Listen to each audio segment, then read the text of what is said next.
बिस्मिल्लाहिर्रहमानिर्रहीम। अस्सलाम वालेकुम। आज की हमारी वीडियो स्पेशली पाकिस्तानी भाइयों के लिए है, चाहे वो सऊदी अरब के अंदर मुकीम है या फिर पाकिस्तान छुट्टी पर आए थे।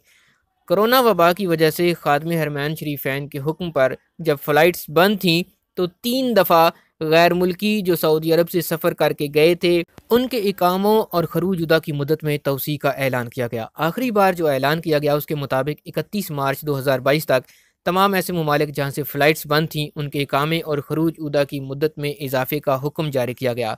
लेकिन अब पिछले कुछ दिनों से पाकिस्तान, मिस्र, इंडिया और बांग्लादेश का नाम इस लिस्ट से गायब हो चुका है कि उनके इकामे और खरूज उदा की मुद्दत में इजाफ़ा किया जाएगा। जो आखिरी इजाफ़ा हुआ है वो 31 जनवरी 2022 तक हुआ है, लेकिन वो भी शॉर्ट टाइम पीरियड के लिए हुआ है, जिससे खातिर खा लोग फ़ायदा नहीं उठा सके और वो सफ़र नहीं कर पाए। हवाले से पहले भी पाकिस्तानी एम्बेसी सऊदी हुकूमत के साथ राब्ते में है और उनकी कोशिश यही है कि पाकिस्तानियों के इकामे और खरूज उदा में भी इजाफ़ा अप्रूव करवाया जाए।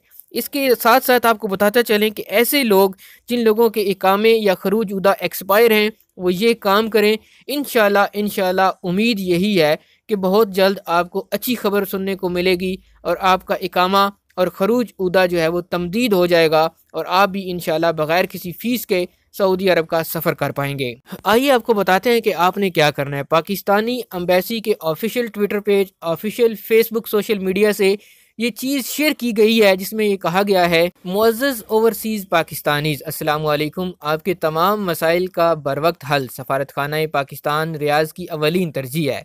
सऊदी हुकूमत ने ख़त्म होने वाले इकामा को खुदकार तरीके के ज़रिए 31 जनवरी तक बढ़ाया था।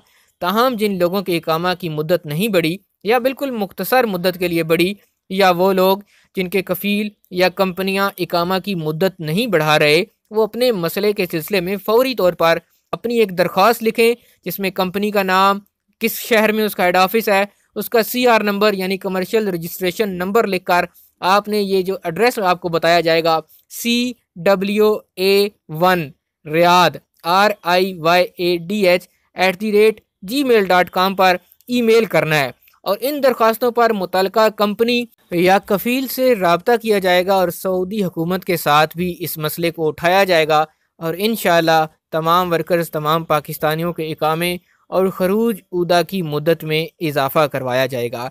ये एक अच्छी खबर है। करना आपको कुछ भी नहीं है, आपने अपना नाम, इकामा नंबर, अपनी कंपनी का नाम, जिस शहर में कंपनी का दफ्तर है उसका नाम और कंपनी का CR नंबर जिसको सज्जल तिजारी बोलते हैं, कमर्शियल रजिस्ट्रेशन नंबर बोलते हैं, वो आपने एक ईमेल के अंदर लिख कर और जो एड्रेस आपको बताया गया है इस एड्रेस के ऊपर आपने ईमेल कर देनी है। उम्मीद यही की जा रही है कि इंशाल्लाह आपका मसला हल हो जाएगा। सऊदी अरब के हवाले से मजीद खबरें और न्यूज़ अपडेट्स हासिल करने के लिए चैनल को सब्सक्राइब कीजिए, बेल आइकॉन प्रेस कीजिए ताकि नई आने वाली वीडियोज़ की नोटिफिकेशन आप तक पहुँचते रहें।